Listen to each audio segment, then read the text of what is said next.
10월 11일 연중 제27주간 토요일 입당송. 주님, 모든 것이 당신의 권능 안에 있어 당신 뜻을 거스릴 자 없나이다. 당신이 하늘과 땅을 지으시고 하늘 아래 모든 것을 만드셨으니 당신은 만물의 주님이시옵니다. 제1독서. 낫을 대어라. 수확철이 무르익었다. 요엘 예언서 4장 12절에서 21절의 말씀입니다. 주님께서 이렇게 말씀하신다.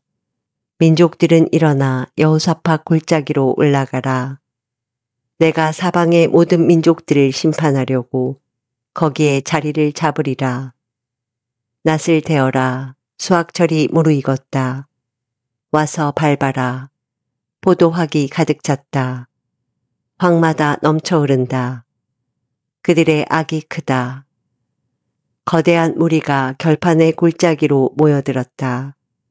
결판의 골짜기에 주님의 날이 가까웠다. 해와 달은 어두워지고 별들은 제 빛을 거두어들인다. 주님께서 시온에서 호령하시고 예루살렘에서 큰 소리를 치시니 하늘과 땅이 뒤흔들린다. 그러나 주님께서는 당신 백성에게 피난처가 이스라엘 자손들에게 요새가 되어주신다. 그때 너희는 내가 나의 거룩한 산 시온에 사는 주 너희 하느님임을 알게 되리라. 예루살렘은 거룩한 곳이 되고 다시는 이방인들이 이곳을 지나가지 못하리라. 그날에는 산마다 새 포도주가 흘러내리고 언덕마다 젖이 흐르리라. 유다의 개울마다 물이 흐르고 주님의 집에서는 샘물이 솟아 시팀 골짜기를 적시리라. 이집트는 황무지가 되고 에돔은 황량한 광야가 되리라. 그들이 유다의 자손들을 폭행하고 그 땅에서 무죄한 피를 흘렸기 때문이다. 그러나 유다에는 영원히, 예루살렘에는 대대로 사람들이 살리라. 나는 그들의 피를 되갚아주고 어떤 죄도 벌하지 않은 채 내버려 두지 않으리라. 주님은 시온에 머무른다. 주님의 말씀입니다. 하느님 감사합니다. 화답송. 의인들아 주님 안에서 기뻐하여라. 주님은 임금이시다. 땅은 즐거워하고 수많은 섬들도 기뻐하여라. 흰구름 먹구름 그분을 둘러싸고 정의와 공정은 그분 어자의 바탕이라네. 의인들아 주님 안에서 기뻐하여라. 주님 앞에서 산들이 밀초처럼 녹아내리네. 주님 앞에서 온 땅이 녹아내리네. 하늘은 그분 의로움을 널리 알리고 만백성 그분 영광을 우러러보네. 의인들아 주님 안에서 기뻐하여라. 의인에게는 빛이 내리고 마음 바른 이에게는 기쁨이 쏟아진다.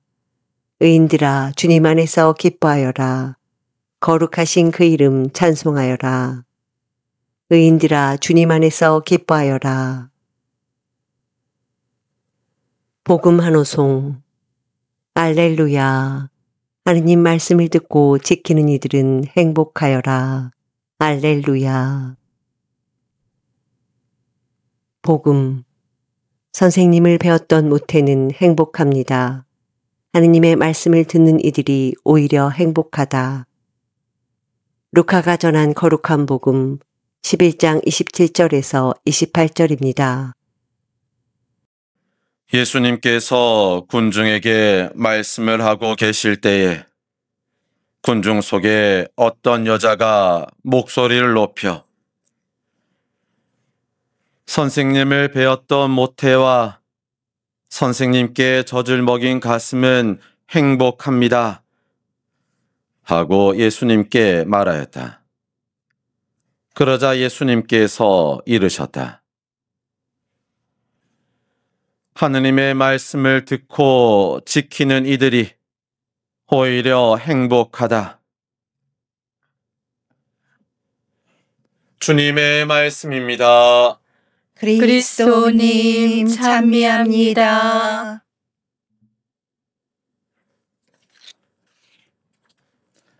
안녕하세요. 안녕하세요. 오늘 군중 속에 있는 어떤 한 여인이 목소리를 높여 이렇게 외칩니다. 선생님을 배웠던 모태와 선생님께 젖을 먹인 가슴은 행복합니다. 군중 속의 여인은 예수님의 어머니를 찬미하고 있습니다. 그 여인 역시 한 어머니의 딸이면서 또 자녀의 어머니지 않으셨을까 생각이 듭니다. 어머니의 가슴이 어떤 가슴인지, 얼마만큼 따뜻한 가슴인지 알고 있는 여인이었을 것입니다. 그래서 예수님의 어머니를 찬미하는 것이겠지요. 하느님의 말씀을 듣고 지키는 이들이 오히려 행복하다. 예수님의 답변 역시 따뜻합니다.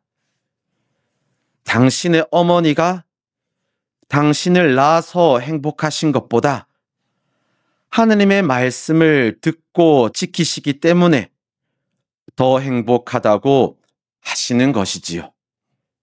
참, 어찌 이렇게 돌려서 말씀을 하셨을까? 이 말씀을 하시고 한번 어머니를 실끔 보셨을 것 같습니다. 그리고 당신의 어머니를 향한 말씀이시기는 하셨지만 예수님께서는 당신을 바라보고 있는 군중에게도 이 행복의 길을 알려주시고 계신 것입니다. 행복할 수 있다. 그 방법은 하느님의 말씀을 듣고 지키면 된다. 라는 것입니다. 저는 수도자입니다. 수도 생활을 하고 있는데요. 수도 생활을 축성 생활이라고도 하죠. 하느님께서 축성하신 삶이기에 행복하다? 아니겠지요. 솔직히 하느님의 일을 하면서 하느님 없이 할 때가 얼마나 많은데요. 하느님의 일이지만 제 의지로, 제 생각대로 할 때가 얼마나 많은데요. 그렇게 하다 보면 하느님 아버지께서 저를 흔들어 놓으실 때가 있습니다. 그런데 그때는 잘 몰라요. 왜 이렇게 힘든지. 그렇게 실컷 힘들다 보면 알게 됩니다. 아버지를 내 중심에 두지 않고 살았구나. 그리고 아버지께서 나와 함께 계시다는 그 믿음을 제 삶의 중심에 두게 되는데요. 그럼 그땐 또 얼마나 행복하고 감사드리는지요. 그렇습니다. 말씀을 듣고 따르면 행복이 옵니다. 그럼 그 말씀은 무엇일까요? 복음. 그러면 복음은 무엇일까요? 네, 맞습니다. 예수가 그리스도이시라는 것. 예수님이 우리를 자유롭게 하지 못하는 것으로부터 해방시켜 주실 구원자시라는 것입니다. 예수. 예수란 이름을 네 자로 늘리면 임마누엘. 임마누엘을 13자로 늘리면 하느님께서 우리와 함께 계시다. 네, 복음은 하느님께서 우리와 함께 계시다는 것을 믿는 것입니다. 항상 계속해서 지속적으로 끊김없이 믿는 것입니다. 우리가 살아가면서 하느님께서 나와 함께 계신다는 믿음의 농도가 짙어질수록 그 믿음은 우리를 자유롭게 하지 못하는 것으로부터 해방시켜 줄 것입니다. 그러나 짙은 농도의 믿음은 그냥 주어지는 것이 아닐 거예요. 저의 경우가 그렇습니다.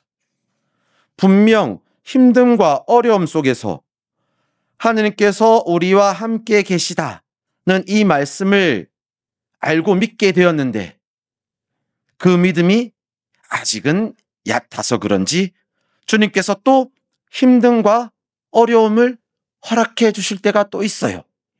그럼 그땐 또 잘 몰라요. 왜 이렇게 힘든지. 그러나 실컷 힘들고 나면 또 알게 됩니다. 이 말씀에 믿음을 두지 않았었구나. 그리고 다시 믿게 되면 행복이 밀려옵니다. 감사를 드림에도 부족한 행복이 밀려옵니다. 그럼 그것으로 또 끝일까요? 충분할까요? 아니죠. 또 힘듦과 어려움을 주시면서 말씀의 믿음이 농도 짙어질 수 있도록 계속 단련시키시며 순수한 믿음으로 만들어 주십니다. 우리 모두 하느님께서 우리와 함께 계시다는 이 말씀을 믿습니다. 그러나 그 믿음의 농도는 다 다를 것입니다. 그렇기에 그 어떤 순간이 오더라도 항상 계속해서 지속적으로 끊김없이 이 말씀에 믿음을 두셨으면 좋겠습니다. 그렇게 할 수 있을 때 주님께서는 우리에게도 당신의 행복을 허락해 주실 것입니다. 그럴 수 있도록 이 미사 중에 주님께 청합시다.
성부와 성자와 성령의 이름으로 아멘. 유튜브에서 강웅남으로 검색한 후 제 사진을 클릭하면 재생 목록에는 성경과 강남 노래방 영상들이 저장되어 있습니다. 재생 목록에서 시청하여 주세요. 구독 부탁합니다.